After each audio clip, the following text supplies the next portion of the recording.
Got it. Thank you very much.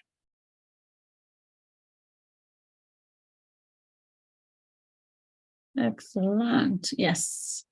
So I want to welcome you to the book club today. The book we're still reviewing, which I'm looking for us to conclude next week.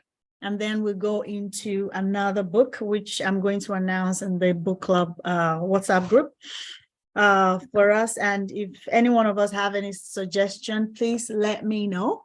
We're going to be looking at leadership. Yes. We're going to be looking at leadership next, how to build a successful team and all of that, and skills in that direction. So if you have any idea, any book idea, let me know, please. All right. Hey, Shadia. Awesome, awesome. Yeah, Total Money Makeover. That's a nice one. All right. I will note But that. it's not team building. It's about finance. Finance. It's not about team building. Maybe after team building, then we can go for that. The very best book. Okay. Okay. Yes. Let me note that down. Okay. Money. We need that. We need that. Money Makeover in 2023, definitely. It's a very, very nice book. We won't get tired reading it. When you start, you will not put it down. Beautiful. Yeah. Okay. Yes. Shadia, your audio. Anyway, she's not hearing me. Your audio is not connected. You can log out and come back in. So hopefully. All right. I welcome everybody once again. Happy New Year. Amazing, amazing, amazing. So today we are going through chapter 6 and part of chapter 7. I see that chapter 7 is really extensive, dealing with types of buyers and, you know, how to make the sale, knowing your customers and or knowing your prospects and all of that. So we're just going to deal with the prospect type and how to set yourself up for success when it comes to making sales. So all of this is leading up to that. This is chapter 6, leading up to how you set those things up in chapter 7. So chapter 6 is dealing with the power of suggestion. Going through these, I remember a lot about what we read, you know, in the other book talking about the atomic habits, right? You know, so this is more like setting yourself up for success. Setting your environment up for success, your internal environment, your external environment, your look, everything. So we're going to look at that. Earl Nightingale is quoted here. It says, whatever we plant in our subconscious mind and nourish with repetition and emotion will one day become a reality. The interesting thing about the power of suggestion is in the subconscious. Right? Once we have those things set around us, it not only affects us or automatically trigger responses or actions on our side, it affects the response of our prospects. The person we're meeting, either meeting them physically or meeting them virtually. When we have this environment set up, when we have these suggestions, you know, put into place, right, it affects the outcome of our meeting with the prospect. So it's very, very important because it's working from inside out. Number one, I don't know if you've heard where some prospect might say, I don't know what it is, but I'm just not comfortable, you know, with this person. I don't know what it is, but I'm just not vibing. I mean, I'm just not getting whatever they're passing across to me. So it's in the subconscious. But then if it's somebody that is very, very in tune with their subconscious mind, they will not neglect it. And that is why you hear them, saying, I can't make decision right now, because then the vibe they're getting on what you're putting out to them is it's not giving them assurance that if they make decision that day, that they are in good hands. Right? It says top sales have a calming, soothing effect on customers. They have confidence in themselves and in their product or service. You can see that, so it's not only, the way you present yourself, the way you present your product goes a long way to help your customers make decisions. The way you present yourself, right? It helps them, it calms the nerves of the customers. It sets them, to be at ease, that they're relaxed, right? They are relaxed. And when they are relaxed, they don't feel pressured. They don't feel like they are being sold, they don't see you as being salesy or somebody that wants to just take advantage of them, right? When you are able to project the calming, soothing effect on your customers, they will feel at ease with you. And as a result, when you are confident in yourself, in your product and your services, you'll be confident in passing, those information, the information you want to pass across, in passing it to them. And then they will feel confident in listening to you.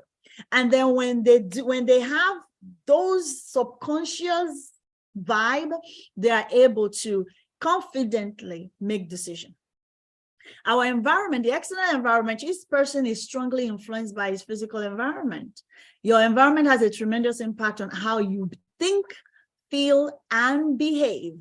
So when you want to, when you're meeting somebody, maybe you're hosting them in an environment that you own, it is imperative, very, very important, to set that environment to be soothing. How is the temperature in the environment? How does it feel to sit in that environment? How is the look and feel of the environment? Is it neat? Is the aroma, is the smell in the room inviting? Is it calming, right? All of those things need to be in place. And if you're taking them to, maybe meeting them at a place, you have to be careful where you're taking them to. Is it a restaurant? Is it wherever, a park, wherever you're meeting them at? Ensure that it's an environment that is comforting, that is calm, and will enable them, to feel safe, listening to you. Now, another thing that has to do with our environment are the people that we have around us, right? We are very strongly influenced by the way people respond to us and behave when we are around them. So the people around us play a huge role in the vibe, or the way we react, or the way we present ourselves, right? So if we surround ourselves with negative people, if we surround ourselves with naysayers, if we surround ourselves with people that do not believe in what we're doing, by the time we want to go out from that environment, we carry whatever they have with us. Subconsciously, we'll carry the mindset of not being strong enough with us as we go out to meet other people. If you just left the house, dealing with your spouse who did not believe in what you're doing, you will carry that vibe out. And eventually, it will affect your sales presentation. So everything you do prior to the sales presentation and everything about you when you meet the prospect either increases or decreases the quality of the suggestive environment and determines whether or not you make a sale. So before your appointment, you have to guard that time. Like, for example, you want to make presentation virtually or physically, you're meeting the person physically, it doesn't matter. And again, even when you have, your daily activities that you want to run, that you want to go on social media and post, whatever is happening prior to that time goes a very, very long way. it will affect the result you're going to get once you get out, once you begin to engage people, be it physically or virtually. So I want you to take notice of this. It could be physical or virtual. Before you proceed to engage anyone, prospecting them, try to see, and the result of that engagement, try to determine what happened prior to me going to them. When you have an outstanding presentation and the response was very, very positive, go check it. What happened prior? How was your internal environment prior to that? How were you feeling before you ventured out to that presentation? So that is very, very, very, very important. And then compared to other times that maybe you don't feel optimal. And then the goal now is to recreate the optimal experience. That is, find a way to get yourself in the state that gives you the best result. Either if you have somebody that you can go with, that usually when I'm with this person, I'm in my highest. Hello? Okay. So usually when I'm with this person, I'm in my highest, I get the most results in whatever outing we have and all of that. Then this person is somebody you can partner with to do whatever you want to do. But if this person, each time you go out with them, you come back and the results doesn't look good, then you need to check it out. What is going on there, right? And then the internal environment, which is very, very essential, you have to deal with your appearance, your voice, and your attitude. In your appearance, right? So do you look, I love the way mompreneur usually put it, Susan, the way she usually puts it. You said you cannot be selling a dream and look like a nightmare. Depending on the product you're selling, you cannot, or the product or service you're providing for your client, you cannot project a product of strength, a product of beauty, a product of wellness, and be sickly, or your face, you're saying beauty, right? And your face is, what's going on with it? You have acne all over your face. You cannot go tell a customer, look, you have acne, look. I was telling somebody that shared with me a video of a prospecting video that they shared. They were showing, talking about a beauty product, and they shared it with me for my feedback. I'm like, okay, I understand. This is the product we're trying, you're trying to put, put the prospecting video together. But the person that was doing the presentation, their face is all messed up, right? Their face, Beatrice, Swahili, I have to, me and Swahili, how I do the translation, I need Google's help. So if you can do that in English, that would really, really, really be helpful. And Diana, if you can chime in on what Beatrice is needing at this time, that would be very, very helpful. I'm really, really tempted to go hear what she's got to say. All right. Okay. All right. Thank you, Diana. Amazing. Thank you so much. I love that. All right. So we have to ensure that we are not looking like a nightmare, while we are, oh, yes. Oh, yeah, that's true. Her mic is not working. All right. So we have to ensure that whatever we are projecting, when we are going out, our appearance, our voice, if you're prospecting somebody that, yes, a lifestyle, you're prospecting someone to come and have a kind of a lifestyle, Like, do you want to, that your earnings will get you to a level of a lifestyle, right? That you're projecting to them, you're prospecting to, you're telling them that they could have on becoming member of your community. How do people at that level of lifestyle, how do they talk? Right? How do they talk? Do they talk out of turn?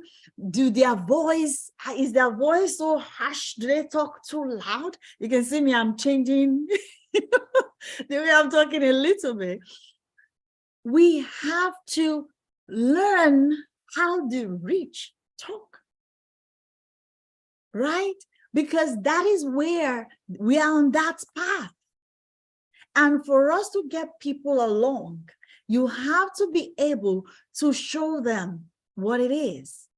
And it's so interesting. It's amazing, the social media and even, the environment, how we interact with other people goes a long way, because they can tell in our attitude, they can tell in our voice that this person is loaded. And it's I'm not sure who came up with the word loaded. Don't forget, it's a common saying that an empty barrel, if you can help me conclude that saying, an empty barrel does what? Makes the loudest noise. Right? So in our appearance, in our voice, in the way we present ourselves, it has to be confident, it has to be clear. Our attitude has to be calm and optimistic. You cannot, if anyone is, putting objections to you, you cannot put them off. No, we have to be positive in our impressions. Our impression on the prospect have to be positive. And very, very, very important, we have to practice the selling. You can assure that your voice is strong and clear by practicing your presentation aloud in front of a mirror. And of course, when you get into the presentation room, depending if it's a hall that you've invited people to come and listen to you, you're using the mic. Of course, you know how to, adjust the volume of your voice at that particular point in time. If it's a presentation like this, you make sure your environment depicts that, yes, this is professional. Right? That this is rich. This is the lifestyle they are promising or they've told me about. So everything about us have to replicate, have to show the prospect what we're telling them they can gain from being a professional in network marketing. And we have to be positive and cheerful. We cannot allow ourselves to allow the external, whatever is happening in the external, to beat us down. We can control our attitude by making sure that we're upbeat and confident. And we can do this by using the mental rehearsal. We have the mental rehearsal techniques that we've already gone through, by telling yourself who you are. Your highest level being that you are aspiring to be at that particular point in time. I am the best. I am good at what I do. I'm prosperous. I'm successful. So you have to let yourself know that this is who you are. And when you're able to convince yourself, it will show when you appear before the prospect. You come across positive, prepared, and professional every time you talk to the prospect. And then, of course, dress for success. You have to dress like the successful do. So in your business as a network marketer, as somebody in beauty, how do you dress? How would you be able to convince other people to use your product if you don't use it? So in the way you use the product, and in the way you carry yourself, and the way you dress up, it has to show that you're a professional you are a professional in your business and that you're here for, you are successful. So you have to dress, in the same manner. I heard a story of a Nigerian here in the United States, very, very successful in network marketing. I don't know if any of us know him, here today. His name is David Imonitie. Millions of dollars every month, that is making now. But when he started, he said he had just one pair of pants and one jacket. That was it. And all he needed to do, and a white shirt, all he needed to do is make sure that that shirt is starched, as in, very up, well pressed, well ironed. The jacket is that each time he shows up well dressed every time. And then, of course, the car he had he calls it jalopy, very wretched and not befitting even what he was wearing at the time. He had to pack it at that time. They usually do presentation in homes and houses. So he says he will pack his car far away, and then he will come dressed like, the dream that, I should share his pictures. Yeah, I'll look for it. Right? He will come dressed, very, very successful. Yes, I'll do that. Very successful to the meeting, but he will park his car somewhere else. Right? So until reality caught up with what was in his mind, he kept on dressing for success. All right, he kept on dressing for success. So whenever you go for meetings, whenever you meet your prospect, be it virtually or physically, you have to be well groomed. You have to be well dressed. Your hair cannot be tattered. You have to present yourself that, because this is the reason. Unconsciously, the customer assumes that you come from a good company if you appear well-dressed and groomed. However, in the opposite, subconsciously, they will look at you and say, no, I don't want to be part of this organization because this is not, I don't want to be like that. This is not the what I'm aspiring to be. So I don't want to be, want to have anything to do with this, individual or with this company. So it goes a long way. And of course, if you ask who makes the most money, they are the people, right? Your dress either moves you towards the sale or moves you away. So dress is one of the most powerful of all suggestible influences in selling. We have to be careful the way we present ourselves. All right. Now, next, it says friendship factor. One of the most notable truths in sales, which has already been addressed, is a person will not buy from you until he's convinced that you are his friend and acting in his best interest. Very, very, very powerful. The very first unspoken question a customer will ask you, subconsciously. They're not going to come out and say, but subconsciously, what is in their subconscious is, do you care about me? There's this common saying that people don't care what you know until they know that you care. Right? They don't care what you want to offer them until they know that you care about what they want. So if you cannot answer yes in the first minute or two you're engaging with them, the customer will continue to listen to you. But at the end of the day, they've lost interest, and at the end of the day, you will not get this sale. They will continue to say, I want to think about it and all of that.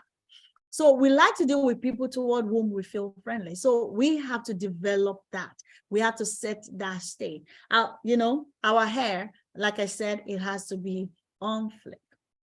He had an instance of an individual, a man, that wears his hair long, and from that he couldn't make sales, right? And then he suggested to him, yeah, he needs to cut his hair like a professional, you know, short and all of that. He started making sales, but then he wanted to go back to his old life, you know, of long hair, and he couldn't make sales after that. So very, very essential.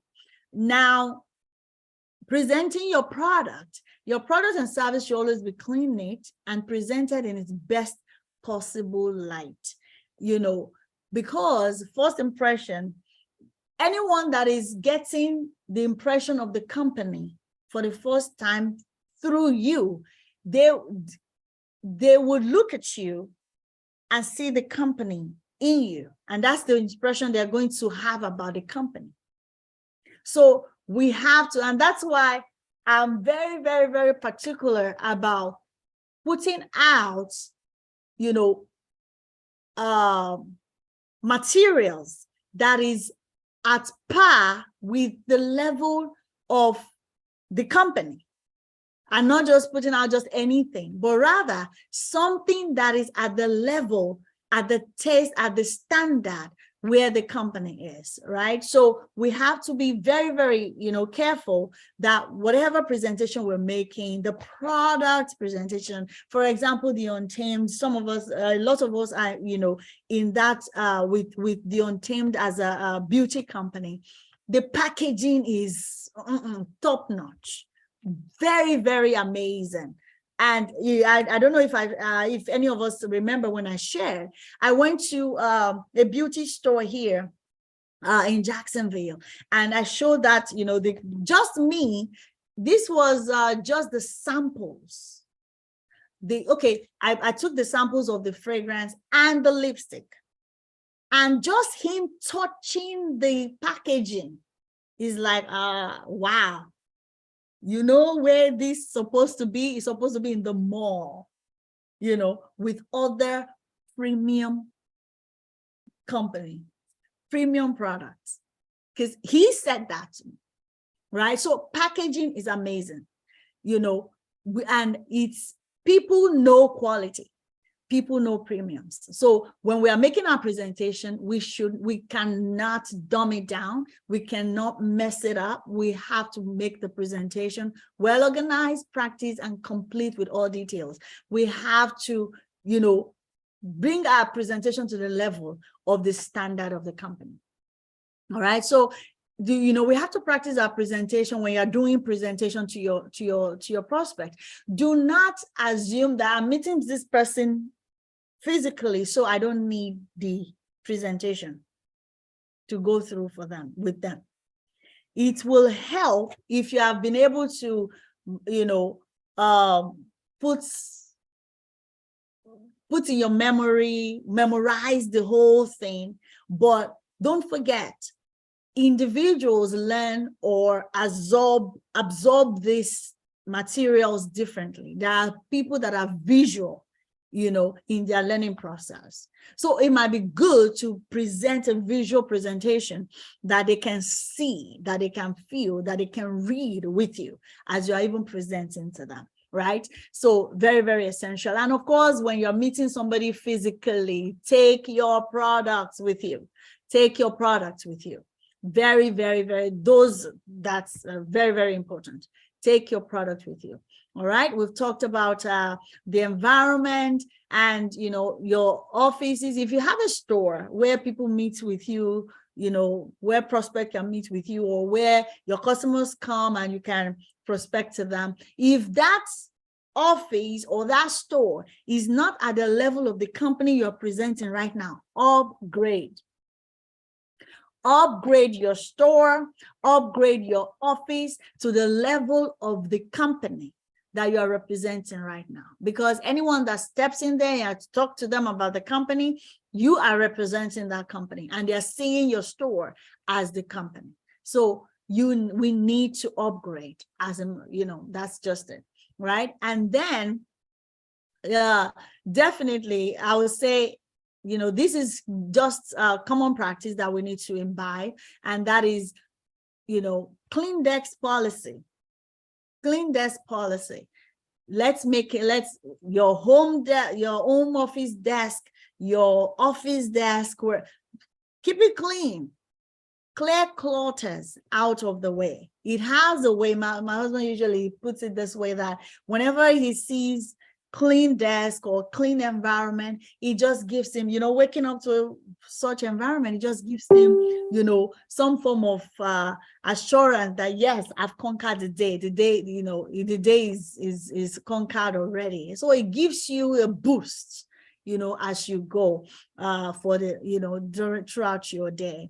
When you work from a clean desk, you are 2 or 3 times as productive as those who work from a cluttered desk. So very, very, very, very, very important. And then when you look professional, you are projecting an impression of value, and that has to go with you wherever you go. You're an ambassador of the company that you represent, any day, anytime. So the way you see is the way you will be. To succeed, you must see yourself as a complete professional in every respect. To succeed, you have to, see yourself as successful. To succeed, you have to carry yourself as successful, and when you do that, you're able to treat yourself and your customer as if you were one of the best educated and most knowledgeable people in your business. You are their subject matter expert in that product when it comes to, solving their need. For example, in the beauty industry, whenever they have skin issues, whenever they have breakouts, they know who to talk to. You have to present yourself as knowledgeable in that area, that you are the person. It says that imagine yourself as a doctor of selling. So the more time you spend asking your patients your patient in quote, those are your prospects, right? We have to develop the habit of asking questions. So we ask them questions, because then when we know how they're feeling, we are able to project, we are able to propose to them how to solve those problems. And of course, when they see that we present solutions, the sales resistance is dropped, the skepticism will decline, and their confidence in us will increase, and they will relax and open up. When you're telling them, oh, you want to do what I do? Yeah, they will be more relaxed to listen. When you want to, tell them, this is the product, that my company, that I promote with my company, they will be more open, to listen to you. All right. So walk the talk. In every way, we have to live up. Your overall physical impression should be one of busy, active, and confident and effective. When we walk, and it affects all areas, all aspects of us, in our talk, in our walk, everything. When we walk, we have to be, it has to show, that we are, something is going on for us, right? It has to show we are busy. It has to show we are active. It has to show we are confident. It has to show we are effective. So you cannot, and it goes to show, it goes to your social media engagement as well. All right. How do you engage with people online? You cannot project, somebody that is not, successful out there. You have to project what you're presenting to the people. Handshakes, I never knew this was a thing until I came to the US. I would say that should be about 15, 16 years now, right? Handshake. When you give people handshake, you don't give half handshake like this, like you're trying to manage the handshake, and the only thing people get to pick is this part. It doesn't project you well. Or they call that half handshake. You just like this, no? Or you give a very weak. There are some people when they give you their hand and you shake it, it's so soft and weak that it's as if you are holding a fish, a cold fish, and you can literally feel the other person just like holding it and just like almost withdrawing immediately. I didn't know it was a thing until it was, I was trained on it. And since then, I knew I never give weak handshake, but then since then, I make it even more firmer, right? So when you're giving an handshake, you're meeting the person in our business, mostly in beauty, the people you're going to be meeting mostly will be women, right? Even with women, people are getting more and more knowledgeable about these things. Let your handshake leave an impression. Let them know, that was strong. This person is confident, right? They know what they're saying. They know what they're doing. So you cannot give half handshake or weak handshake. It just projects something very fishy, if I may put it that way. All right. So yes, proper meeting, proper greeting. How do you do? They say is the proper way of when you meet for somebody for the first time, when you're leaving them, you can say after your interaction, you can say then, pleased to meet you, all of those things. And then the way you sit erect, facing forward. You don't sit and, just carelessly, not interested, or just not too enthused. You have to project that, yes, you mean business, you're here for business, and it has to be something that the other person will see that, okay, this person is here for, to do business with me, right? So we have to do that. And then our body language, if you're talking to a prospect, especially virtually, physically, and the person is just like this, or it's you that's folding your hands and doing like this, it shows you're not open. It shows you're hiding something to the prospect.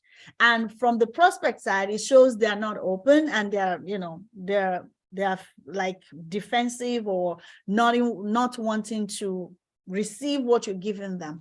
It is advised that you keep an open gesture, open body language, and that is you can hold something to make sure that if you're somebody that you don't want your hand all over the place, you can hold something, right? And your phone, not to begin looking at it, but a pen is very, very handy.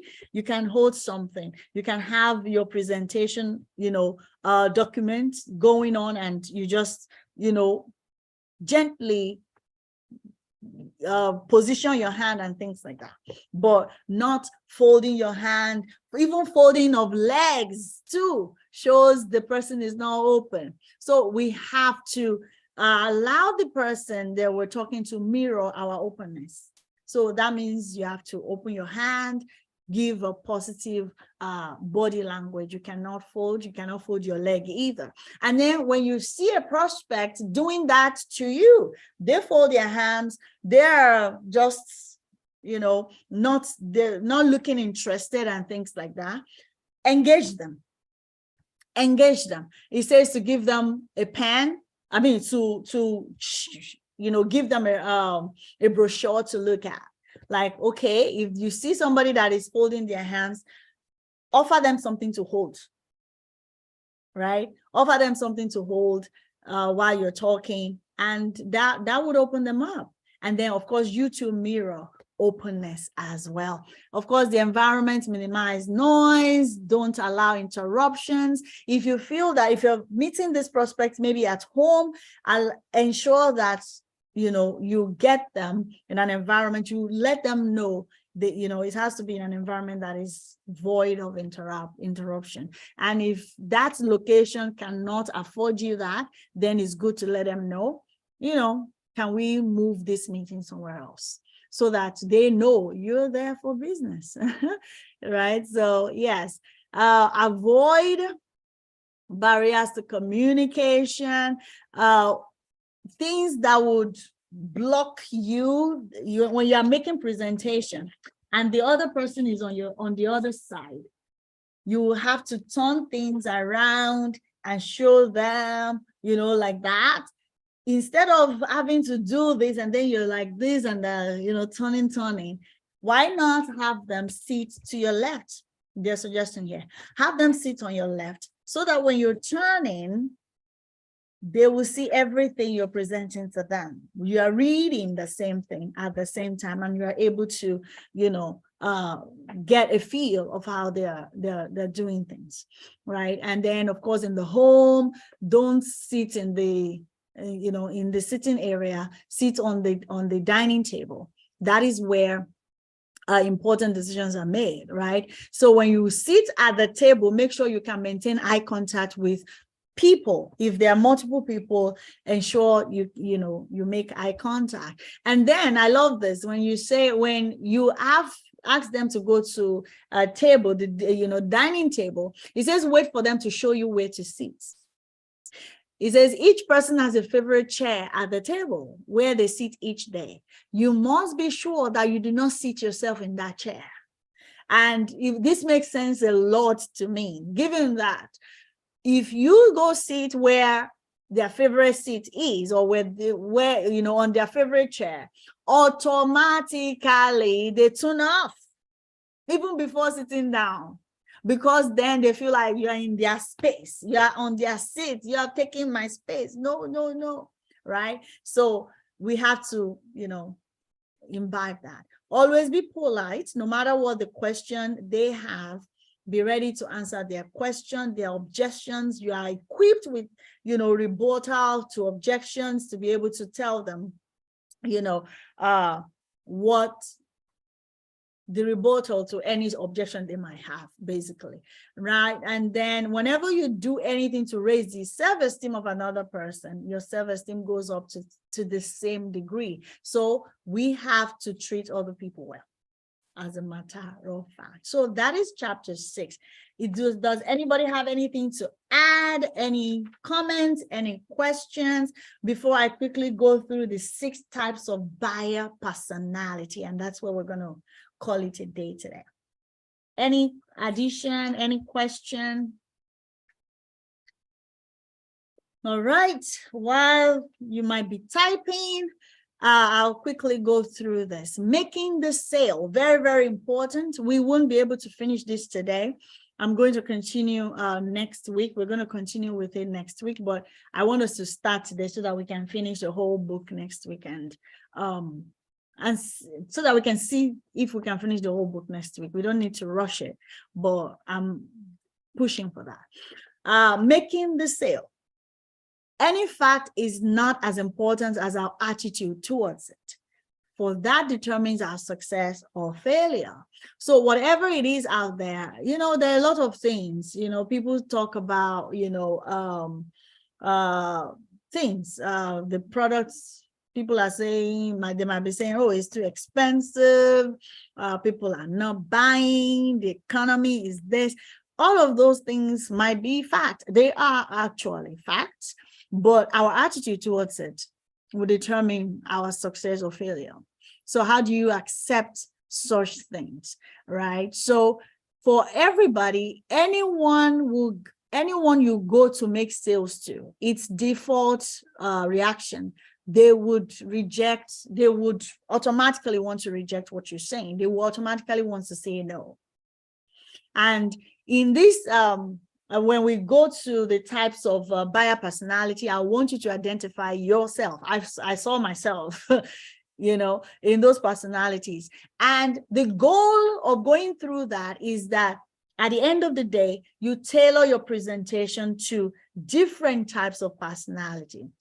Number one, but most importantly, you identify every personality in your prospect.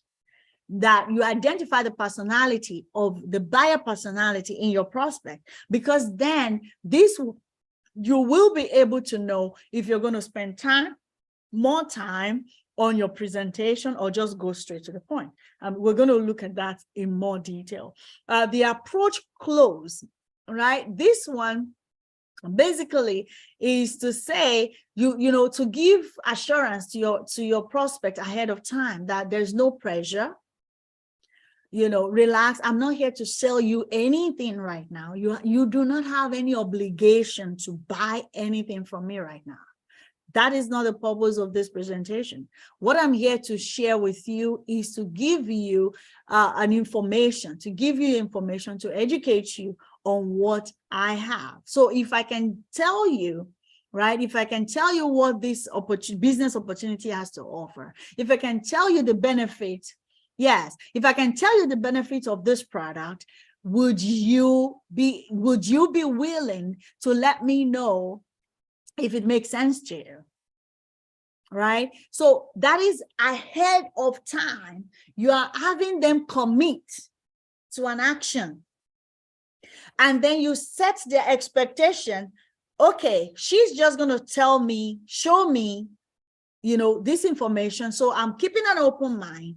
And what she's expecting from me after this presentation is that I tell her if this product or this business makes sense to me. That's all you're asking them, right? So when you give them that expectation from the get-go, they would keep an open mind to listen instead of thinking, I'm just going to say no. No matter what she tells me, I'm just going to say no, I'm not interested.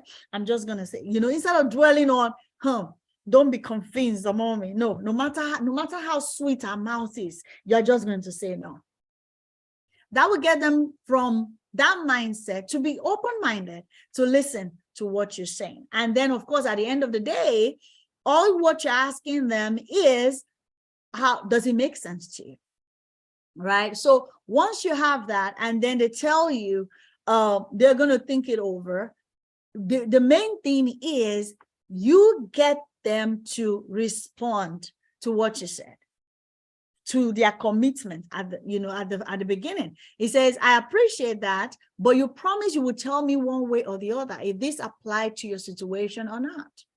So in this approach, they will tell you their objection.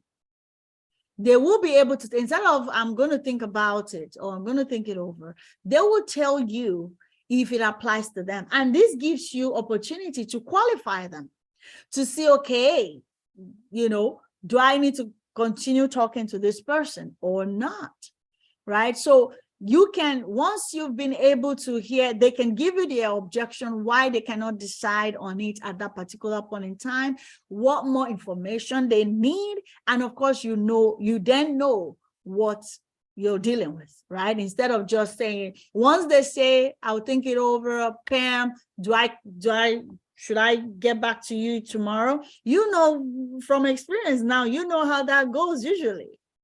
Usually they will just, keep you on red or not pick up your call anymore, things like that. On that spot, let qualify this prospect. Let them say what it is that they're going for it or, totally they're not. Then the demonstration close. Now, if I can show you that the product, I'm presenting to you now can take care of this acne issue you have, will you be willing to buy? That's the demonstration.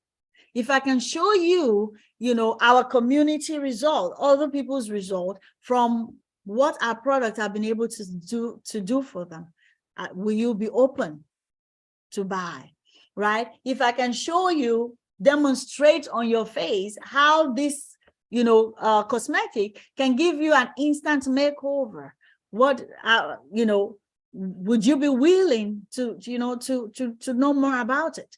Things like that. So demonstrating, the demonstration close is another beautiful method as well for us to ask for the sale, for us to, get their attention to make presentation ready, right? And of course, get us closer to asking for the sale.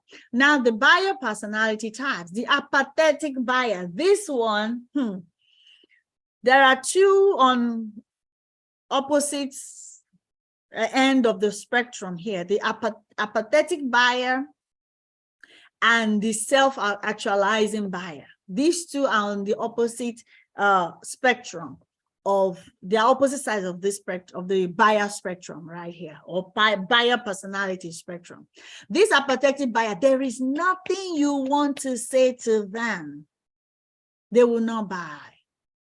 The apathetic buyer doesn't care how good it is, how cheap it is, or how successful it is for other people. He's not going to buy, even if you give it away.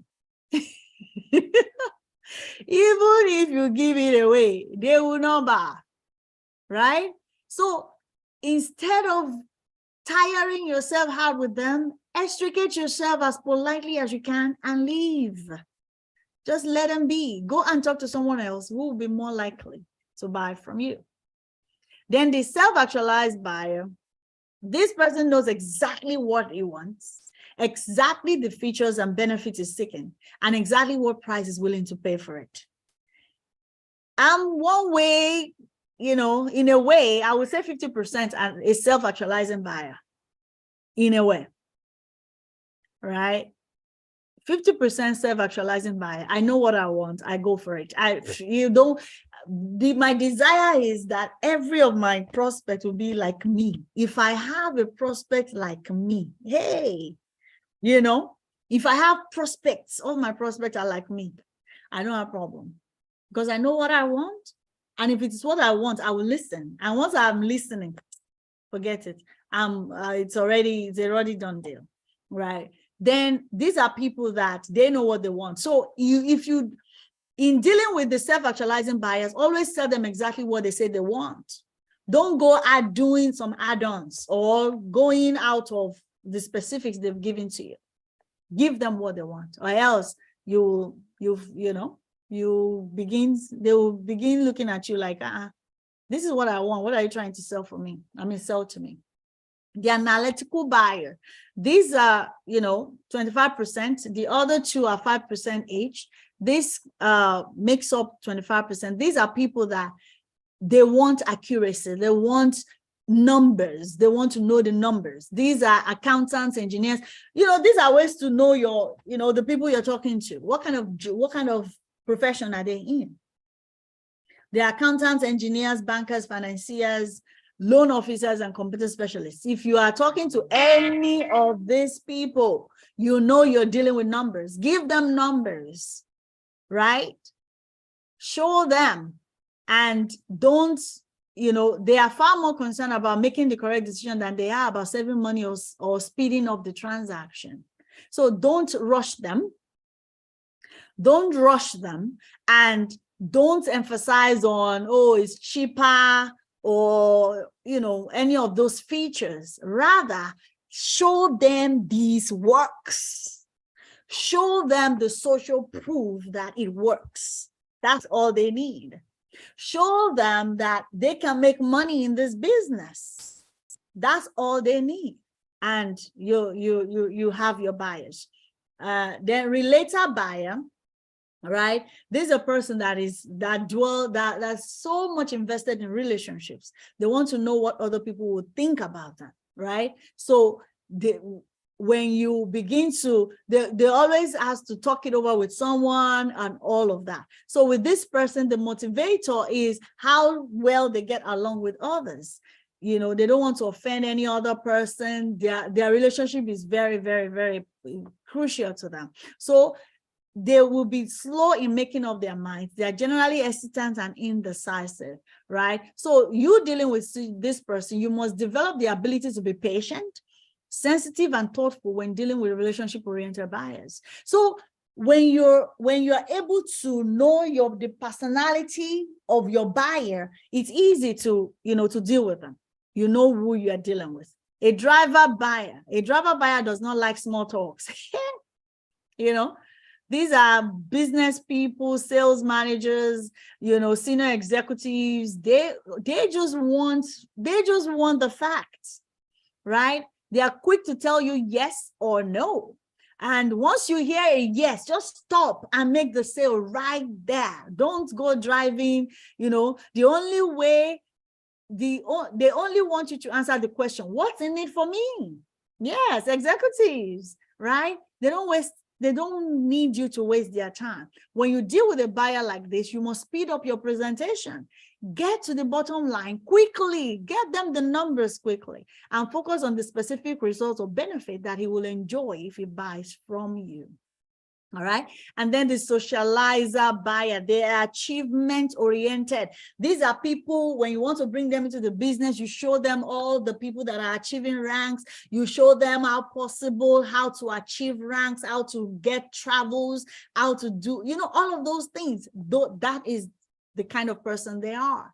You show them all the bells and whistles on how to get to the socializing part, of it. So definitely, this type of buyer understanding prevents misunderstanding. Now, this type of buyer, they forget easily. So dealing with them, as soon as you reach an agreement of any kind, you must write it down and get a copy of to them quickly, because understanding prevents misunderstanding. Before they come back and tell you, no, I didn't say yes, I didn't say I want to do anything. You immediately show them this is what you agreed on, and let them confirm it for you. So these are buyer personalities, 6 of them. So which one are you? Diana said she's executive. The direct, is it the direct buyer? The driver buyer, rather. The driver buyer. Yeah, so which one are you? Which of this personality are you? So when you know yourself, you are able to, sell to yourself. But then the mistake we make is we package our presentation as if we are presenting to ourselves. So you go approach every person as if they are your buyer personality type. What we are taking away from today's review, hopefully, is that you cannot do that. That will not serve you well. What you need to do is analyze and know your prospect buyer personality type, so that you can now tailor your presentation to them and not to the type of person you are. That's it for me today. Any contribution that we want to add? Any takeaway that you're taking from this review today from chapter 6 and this part of chapter 7? I'd love to know. Let me know. And then next week, we're going to continue the chapter 7 and conclude chapter 8, God willing. All right. I think the takeaway is the best one. I had to review even to my team in building the team. Like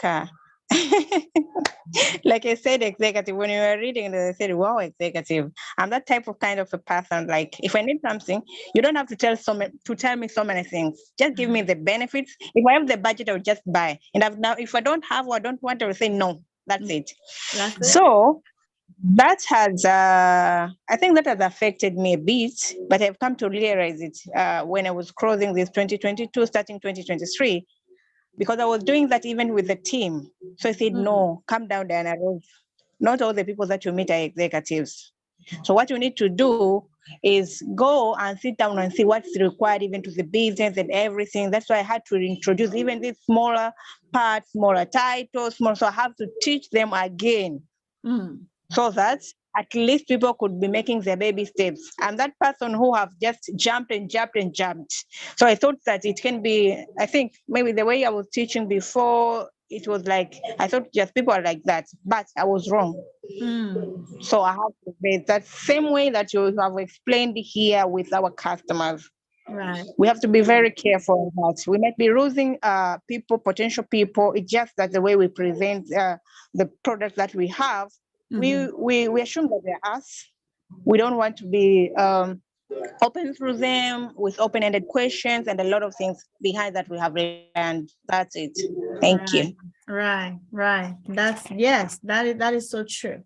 Thank you so much. All right, that's it for us today. I appreciate your time once again. Happy New Year to everyone. And we'll be back here next week, the same time. And enjoy the rest of your week. God bless you. Bye, everybody. Amen. Thank you. Bye. Thank you so much. Bye-bye.